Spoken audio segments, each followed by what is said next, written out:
అందరికీ నమస్కారం అమ్మ. ఈరోజు మనం తెలుసుకుంటున్న అంశం ఏంటంటే 8వ తరగతి తెలుగులో 11వ పాఠ్యాంశమైన సమదృష్టి అనే పాఠ్యాంశానికి సంబంధించి టోటల్ నోట్స్ని ఈ వీడియోలో చూద్దాం. వీడియోలోకి వెళ్ళే ముందు ఇంకా మన ఛానల్ సబ్స్క్రైబ్ చేసుకుని వాళ్ళు ఎవరైనా ఉంటే దయచేసి సబ్స్క్రైబ్ చేసుకొని లైక్ చేసి షేర్ చేసి మీ ఫ్రెండ్స్కు రిలేటివ్స్ అందరూ సబ్స్క్రైబ్ చేసుకోమని చెప్పండి. నా ఛానల్ని సబ్స్క్రైబ్ చేసుకొని ప్రత్యక్షంగా పరోక్షంగా సపోర్ట్ చేస్తున్న వాళ్ళందరికీ పేరు పేరున ప్రత్యేకమైన హృదయపూర్వక ధన్యవాదాలమ్మ. ఇంకా ఆలస్యం చేయకుండా వీడియోలోకి వెళ్ళిపోదాం.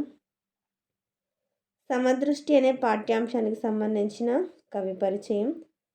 ఈ పాఠ్యాంశాన్ని రచించిన రచయిత పేరు పైడి తేరేష్ బాబు. తర్వాత వ్యక్తీకరణ, సృజనాత్మకతకు సంబంధించిన ప్రశ్నలు. గజల్ ప్రక్రియ లక్షణాలను గురించి రాయండి. గజల్ ప్రక్రియ అనేది ఉర్దూ సాహిత్య ప్రక్రియ. ఇది తెలుగులోకి తెచ్చుకున్నాం. అరబ్బీ భాషలో గజల్ అంటే రాగాలాపన అని అర్థం.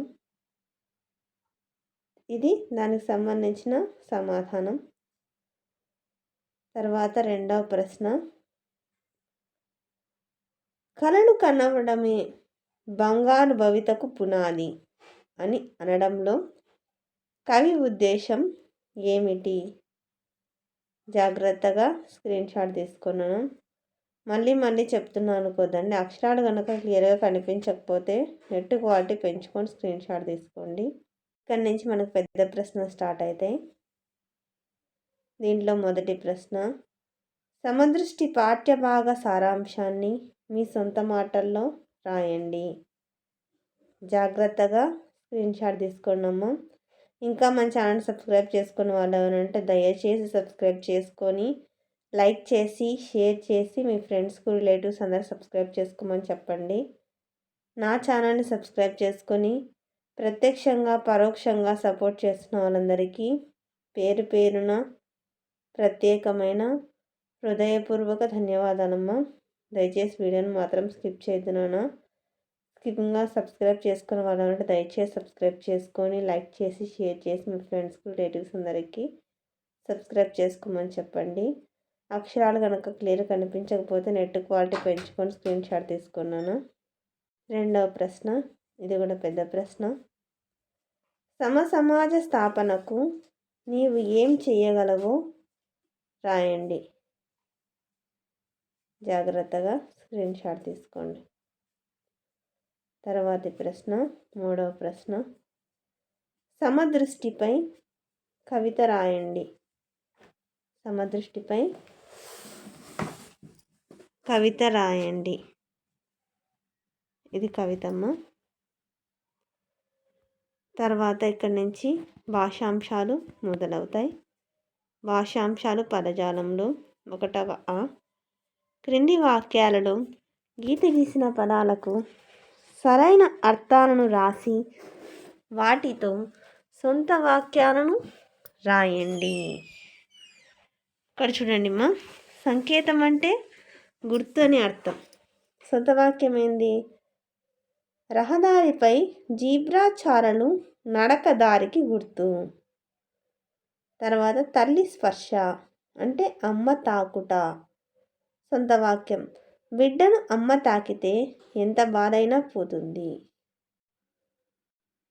చరుపు అంటే దెబ్బ. తర్వాత హనుమంతుని చరుపుతో ఏనుగులు కూడా భయపడి పారిపోయాయి. తర్వాత భవిత అంటే భవిష్యత్తు. కష్టపడి చదివితే భవిష్యత్తు బంగారంలా ఉంటుంది. తర్వాత ఎదురీత అంటే ప్రవాహానికి ఎదురు వెళ్ళడం. తర్వాత సొంత వాక్యం, కష్టాలకు భయపడకుండా ఎదురీత ఈదాలి. రెండవ, క్రింది వాక్యాలలో గీత గీసిన పదాలకు నానా అర్థాలను రాయండి. అందము అంటే సొగసు, దొరకము. తర్వాత ఘనము, స్వభావము, వింటినారి. తర్వాత వరద అంటే నది విశేషము కన్యక. సీమ అంటే ప్రదేశం రాజ్యం. 1వ క్రింది వాక్యాలలో గీత గీసిన పదాలకు పర్యాయ పదాలను రాయండి. అనవసరంగా రాత్రి వేళలో బయట తిరగరాదు. రాత్రి, నిశ, అంధకారం, రేయి. చెట్లు, తరువులు, వృక్షాలు. రైతులు, కర్షకులు, వ్యవసాయదారులు. నది అంటే ఆపగా, ఏరు. మిత్రులు అంటే స్నేహితులు, సఖులు. తర్వాత వ్యాకరణాంశాలు. క్రింది పదాలను విడదీసి సంధి ఏమిటో తెలపండి. దివ్య ఔషధం అంటే దివ్య ప్లస్ ఔషధం వృద్ధి సంధి.